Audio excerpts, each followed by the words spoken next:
All right. Hello, everybody. So Vanessa Boyle here, your director with Pampered Chef. So I'm just going to take a minute or two and show you how to set up your first Pampered Chef parties.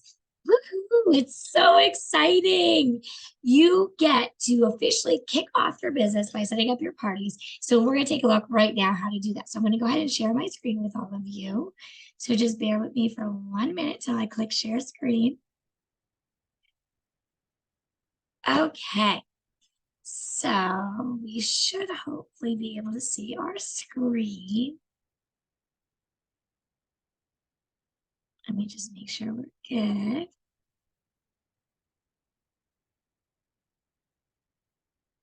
Oh, sorry for 1 second. I just want to make sure that we are sharing the right. Here we go. Okay, so we are going to take a look here. What you're going to do is you're going to log into your Pampered Chef webpage. And when you log into your Pampered Chef webpage, you're going to see what's called Consultants Corner. Now, one of the things that is amazing about this is with Consultants Corner, when you are just signing, well, even not when you're just signing up, you're going to be able to see what your incentives are and what you can earn is going to show you on the very first page of Consultants Corner. There is going to be tons of stuff for you, but the biggest thing that you want to do is keep track of sales, your monthly sales goals, and Dash, which is your training. So now when you have your first parties booked, which you do, that's why I'm starting to send this to you, you are going to click on My Parties and Orders. When you go here, this is where you could create an individual order. I personally like to always add individual orders to party hosts and give my party host credit if these people that are placing individual orders don't want to host the party themselves. Then you're going to click on Create a Party. Super easy to do. You're going to either select in-person, virtual, or catalog. Pretty much anything that you're doing that's online is always virtual. That's what I always do.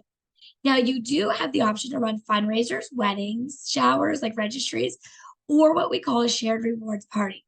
We will learn more about all of those, but right now we are just going to dive into your first 4 parties, and you are going to focus on either doing in-person or virtual parties. You'll click the word virtual. You do not need to click fundraiser, wedding, or shared rewards. Leave those blank for right now. You're going to select your date, which I always just select the date that we're starting, which it is today, because I always just start it right off the bat, because once you share the link with your host, they might start to share it out. So we want to have that ready to go. So whatever day I set up the party is my start date. Unless it were a home party, then you want to be specific. My end date for online parties, I try to give it 7 days, and then I extend if need be. So you'll see, in this case, I'm going to extend a little bit because all of you, you're going to start your parties. We'll try to aim to start those this weekend. So you're going to give yourself almost like 2 weeks that you could plug it in. So let's go ahead and everybody start your parties today. Go ahead and put 2 weeks from whatever today's date in is, but try to keep it in August. Let's not move into September yet. We don't want to confuse anything. Keep it in this current month, even if you put it to like August 29th, but try not to go past that date. Then if it's your own party, you're going to click on consultant as the host because you're all setting up your very own launch party. So that's step 1. All of you are going to do that. Now, if it's somebody else's party, you're going to go ahead and fill in their name, phone number, email, and address. So super duper easy, right? I'm going to go ahead and put me as the host just so that you can see what the next step is. Then I go down here and I name it Vanessa Boyle's Pampered Chef Party. Super simple. What I will often do though is I may put Vanessa Boyle's August Pampered Chef Party 2023. So it's just a way for me to kind of keep track of parties. And if somebody has parties multiple times a year, it's just nice to label them by like their month and that date. You could call it back to school party. I mean, you could obviously get creative, but always put the name in because that's what's going to show for people. And then they'll have the party page. This is going to be the shopping link. I usually leave it as whatever they have it as, unless it comes up that it's too long. So unless it comes up that it's too long, then you want to just shorten it down, but always leave it as their name. Then you're going to go ahead and click create party. I don't connect it to Facebook. If you want to do that, you can. At the moment, I don't do that. So this is all the beginning. Now, this is where you could come back into to edit all of the stuff. In this section, this is going to be their links. The party page is the shopping link that you're going to be putting on to their party on Facebook. This is also what you'll share with me so that I can attach it. So that way people, we can put that up for people to shop from that link. That's the direct shopping link to that specific host. So it's super important.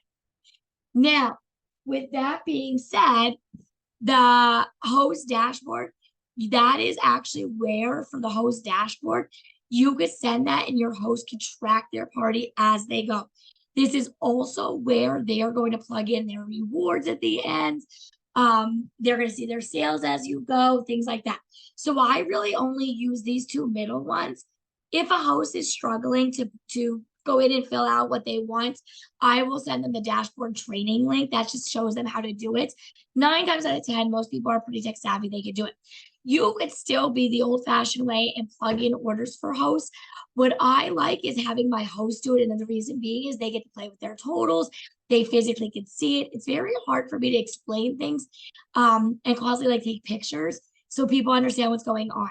So that way they can plug everything in and then I just verify their orders. It just makes it a lot easier on you. I also think it alleviates a lot of back and forth. So for time management purposes, I personally like when my hosts plug in their own orders. I'm not lazy. It's not that I don't want to do it. I will help and support them, but it gives them that whole visual right in front of them versus me sending them all these little mini tiny screenshots. That's kind of why I do it. They could go in and look as you're doing it. So that's another option. It just sometimes gets confusing if they don't know how to refresh their own screens, which from time to time you will have.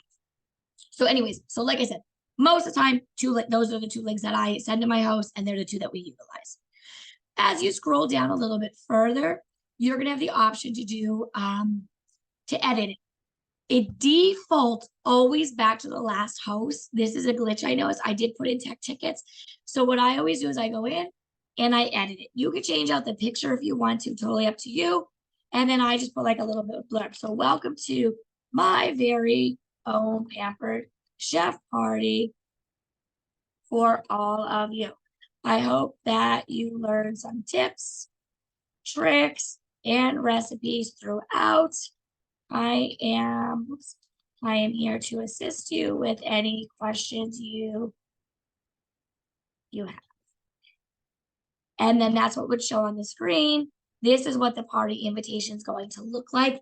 If I do a home party, I actually just screenshot this and that's their invitation. I make it super simple. All right, save that. And then when people log in, this is what they're going to see. So when they click on this party page shopping link, this is what they're going to see. So that's why I like to put the name in and make it really simplistic. And that's it. That is all you're going to do to set up your party. So that is your next task, is setting up 4 parties plus your own. So you're going to actually have 5 parties to start because it's going to be a launch, but we want to start you off strong. Remember what I said to you, you're going to have 1 really strong party, 1 that probably is going to be a dud, and the others that will fall in the middle. All right, so get started. If you have any questions, go ahead and post it in our chat in Messenger, and I will do my best to assist you.